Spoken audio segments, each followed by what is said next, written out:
Kawans, jangan lupa klik subscribe dan tekan tanda lonceng serta berikan komentar Anda ya.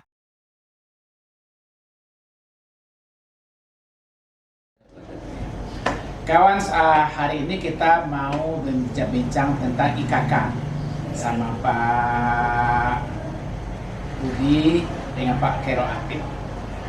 Kita dengerin ya. Ibu kota kabupaten 50 kota apa ya? Kan sudah ditetapkan Sri Lama sebagai ibu kota kabupaten. Ditambah dengan beberapa negara sebagai penyangga. Sekarang Tarantang, Solobio, kalau tanda-tandanya satu daerah menjadi ibu kota apa tuh Pak Budi? Pak Budi yang pernah jadi wali negara di selama kalau yang secara fisik, misalnya ada jalan protokol, ada pasar yang representatif, ada trotoar, kemudian ada penerangan jalan umum yang representatif, ada tempat bermain anak, banyak fasilitas lah ya. Termasuk misalnya ketika ada ciri penanda itu gerbang. Jadi ketika kalau kini orang dari Pekanbaru Pak masuk Tibur kemarin ke lewat Tibur ke Kumbur itulah itu Pak Khairul. Kita kan pengelola homestay nih Pak Khairul ya. Tamu tanya, mereka udah datang dari Pekanbaru. Pak, lokasi di mana Pak? Di Serama. Pak, ada saya kota Serama ini Pak. Nggak ada, mau nggak ada petunjuknya Pak Khairul.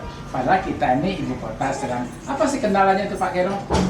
ya ketika kita ingin menjadikan ini sebagai jalan protokol, artinya jalan yang punya jalur dua, di tengah-tengahnya kemudian ada trotoar, ya kan? Tentu kita harus mempersiapkan jalan alternatif atau pengganti, karena ini jalan negara. Kita sudah sampaikan juga kepada pemerintah, artinya mana jalur yang akan kita jadikan sebagai jalan negara, apakah itu lewat Batu Malang, Bancah, melalui ketinggian. Nah, kalau itu memang disetujui, tentu kita harus lakukan pembebasan. Ketika kita sudah selesaikan pembebasan, nanti dengan bukti-bukti, kalau saya tanah masyarakat yang telah kita ganti rugi, sertifikat kita serahkan ke pusat. Ini bukti keseriusan kami.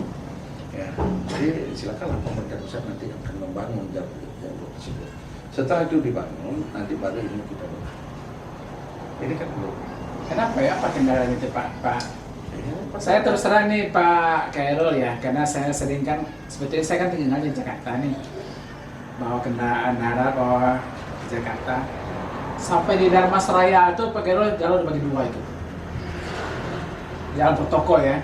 Kita kok nggak ada di sini. Pak Budi itu bicara salah satu syarat jadi IKK ibu kota kabupaten atau kota Madya itu ada jalan protokolnya itu Pak Budi. Penandanya ya. Apa penyebabnya itu Pak Khairul? Yang pertama keseriusan, Kembali keseriusan. komunikasi antara eksekutif dengan legislatif. Bagaimana supaya ibu kota kabupaten ini betul-betul bisa kita wujudkan seperti yang diharapkan oleh Pak Budi tadi. Ada gerbangnya, kemudian ada jalan protokol dengan jalur duanya, kan gitu. Dengan lampu jalan. Iya. Ini nggak ada sama Ini kan sekali. butuh anggaran yang tak sedikit, ya kan? Termasuk juga membebaskan lahan-lahan masyarakat yang barangkali akan terkena nanti pelebaran jalan. Nah, sebagai pengganti jalur yang mau kita jadikan jalan protokol dalam kota ini. Oke deh Pak Khairul. Ini tadi Pak Budi bicara tadi adanya penanda ya. Itu memang perlu uang besar tuh Pak Khairul. Umpamanya dari Lubuk Bangku itu Anda memasuki kota Serama, ibu kota kabupaten 50 kota, dari Bupati juga seperti itu. Pak membutuhkan biaya yang besar tuh Pak. Ya, kalau sekedar untuk gerbang, ya kan? Gerbang tentu harus begitu, ya kan? Nah kenapa Tapi tidak karena dilanjut? kita harus akan membangun jalur dua, ya kan? Kemudian banyak lahan tanah milik masyarakat yang harus kita bebaskan, karena kiri kanan badan jalan itu sudah ada berdiri ruko atau bangunan-bangunan milik masyarakat, tentu ini harus kita bebaskan. Karena lebar jalan ini nanti kalau dibangun itu jalur dua. Jadi harus ada tanah masyarakat yang harus kita akan kita ganti. Oke, kalau seperti itu berarti Serlama ditunjuk sebagai ibu kota Kabupaten Limpopo Kota belum siap dong Pak? Kan harusnya dulu Serlama jadikan ibu kota Kabupaten Limpopo Kota karena bla bla bla bla bla bla. Atau kenyataannya pembebasan lahan, buaya biasa segala macamnya. Gimana Pak Budi? Jadi begini ya Pak. Umur IKK ini kan sudah cukup tua Ya. Hampir 20 tahun Ya. Oktober tahun 2024 pas 20 tahun itu ditetapkan pada tanggal 20 Oktober 2024. Nah, jadi ini masuknya 20 tahun. Nah, satu hal yang saya dari dulu ketika berdiskusi dengan beberapa kepala terdahulu bahkan juga sampai sekarang adalah kita sedang menyusun RT RW. Masa 20 tahun ini kan sudah 4 kali periode kepemimpinan. Pertama dari Pak Aziz Sairi, Sumarajun, Ali Sumarajun, kan yang ditetapkan di Kabupaten Sumarajun, Andre Darwis, ada Sumarajun lagi, Elvenia Arbi, sekarang Sumarajun. Nah, masa 4 periode kepemimpinan itu RT RW-nya tidak siap. Nah, sehingga saya waktu sering rapat di kabupaten itu saya sering berseloroh begini. Ibu kota kabupaten ibu kota itu bukan Serlama, tapi Bukit Limau. Karena ada Bukit Limau yang dibangun. Iya, iya. Karena Bukit Limau yang dibangun. Sekarang pasar tempat saya itu tidak beres. Jadi kita pertama memang keseriusan pemerintahan daerah yang eksekutif termasuk legislatif menganggarkan pembangunan IKK. Nah, contoh misalnya, seandainya ini kawan-kawan legislatif ini mau menyumbangkan pokirnya 100 juta saja per orang per tahun, itu ada 3,5 miliar anggaran untuk IKK. Tapi kan nggak ada yang mau berpikir seperti itu. IKK ini kan bukan hanya milik Serlama, Iya. tapi kan kita semua. Karena dia etalasenya.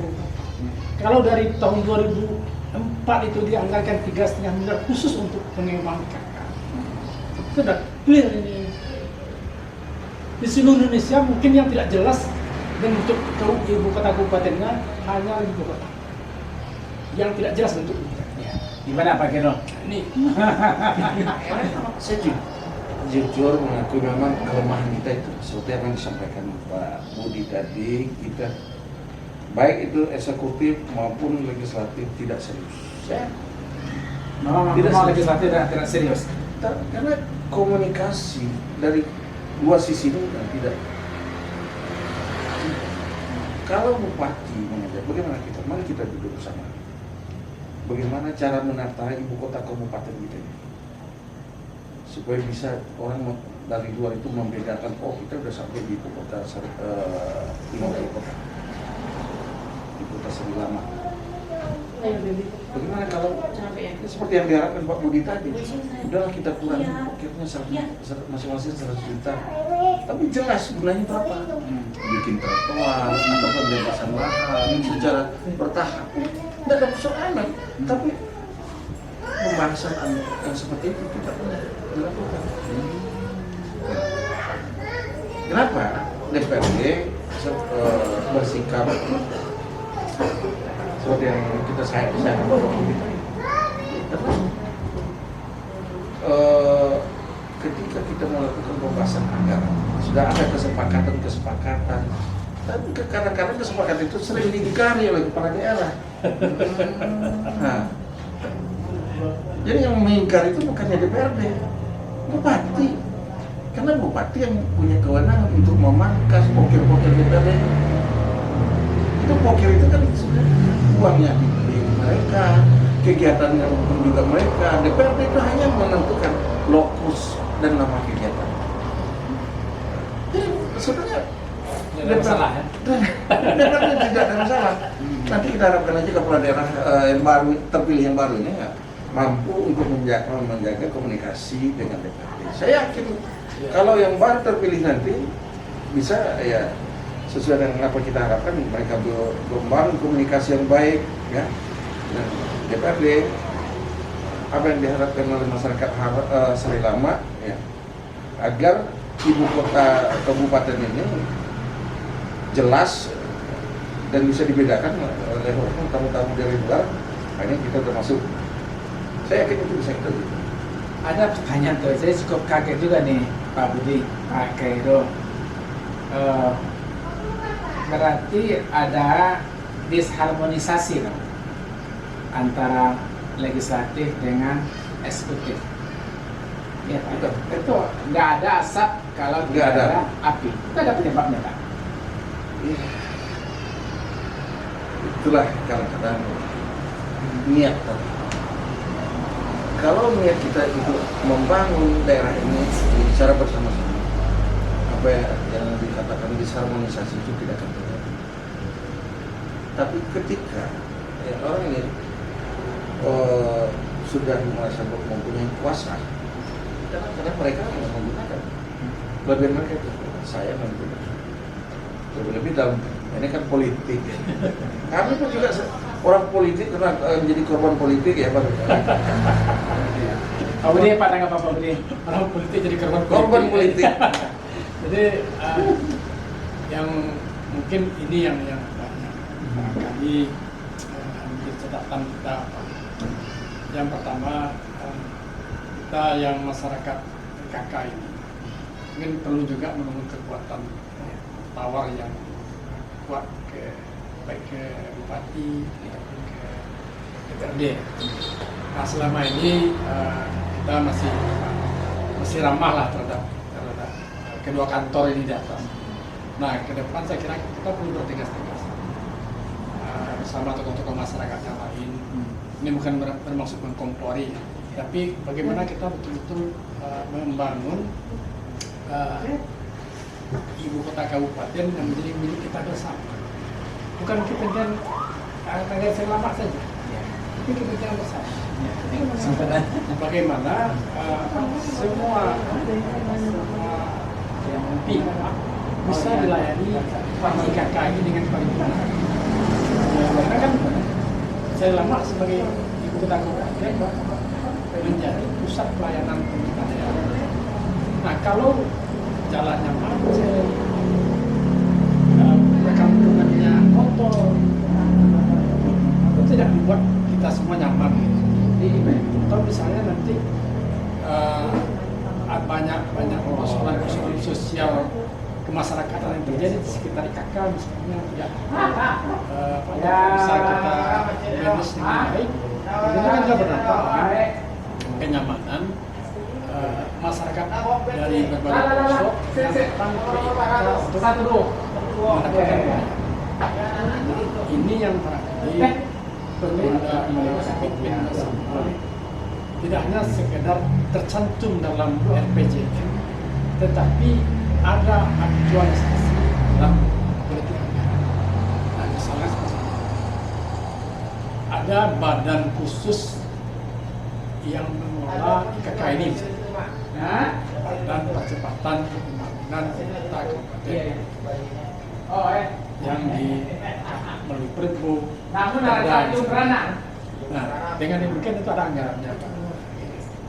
Ini yang barangkali ke depan perlu kita desak, baik itu bupati atau mungkin melalui DPRD sebagai perwakilan kita, kemudian kita sebagai masyarakat sama. Nah, tentu ini akan bertegas-tegas lagi. Kita dapat apa? Akan Harus bertegas ya. Ya, karena seperti yang saya sampaikan tadi, pajak OPA lebih tinggi dibandingkan negara lain. OPA dapat apa? Iya. Sementara prinsipnya pajak dan retribusi itu adalah pelayanan yang kita dapatkan. Contohnya saja yang kecil itu apa? Lampu jalan. Kita bayar lampu jalan, bayar pajak lampu jalan. Apa dapat pelayanan lampu jalan kan? Tidak ya. Kita bayar pajak ya. Kita bayar pajak yang berjalan ini. Nah, kemana pajak yang kita bayarkan itu kan prinsipnya seperti itu. Nah, ini yang yang perlu mesti dijawab secara dengan program oleh bupati atau kira Ya kenapa ya no? Itu makanya saya jadi kalau untuk periode yang 2019 sampai 2024 ini artinya pada periode saya tidak terlalu banyak bisa menjanjikan kepada masyarakat. Karena saya menyadari sendiri tak mungkinlah saya sendiri ya atau atas nama fraksi Gerindra bersuara lantang ketika yang lain diam. Jadi makanya saya berharap ada menaruh harapan kepada kawan-kawan yang baru ya, karena saya pada periode ini kan tidak terpilih lagi nih. Ada yang periode 2024-2029 mampu bersinergi dengan kepala daerah ya, supaya bagaimana cara untuk menata ibu kota ini dengan baik dan juga memberikan hak-hak masyarakat yang mana dia telah membayarkan kewajiban. Nah, ya kan sekarang kewajiban kita bayarkan. Jadi contoh yang disampaikan Pak Budi tadi lah retribusi lampu jalan itu kan pajak kendaraan jalan itu kan PT itu kan dibayarkan nih. Setiap kali kita membayar membeli rekening kita potong tagih itu 10%. Kan sementara kewajiban telah kita penuhi, hak itu tidak diberikan. Sekarang hak manusia bukan jalan. Sekarang bukan manusia aja Pak Budi punya hak. Selana juga punya hak sekarang. Iya. Tapi erat apa sekali Pak Kero. Pak Kero udah berulang kali bilang saya kok nggak terpilih lagi nih tuh berikutnya. Kenapa ya Pak Kero? Pak Kero apa nih? Ada yang kurang dengan Pak Kero kan? Ya, mohon maaf pertanyaan agak jeleknya. Iya, tidak apa-apa. Itu bagus. Supaya saya bisa juga sampaikan, jelaskan kepada masyarakat. Ini pun konsekuensi dari perolehan suara saya kemarin, di mana di 2019 saya mendapatkan suara terbanyak. Dari 35 anggota DPRD di 50 kota itu saya yang memperoleh suara terbanyak. Sehingga di pemilihan kemarin, ya pemilihan legislatif kemarin, untuk mencari caleg ya yang akan maju dari Partai Gerindra di dapil saya kan susah. Malah saya terpaksa membayar 3 orang. Nah, mulai dari tes kesehatan, lain dan segala macam itu saya bayar.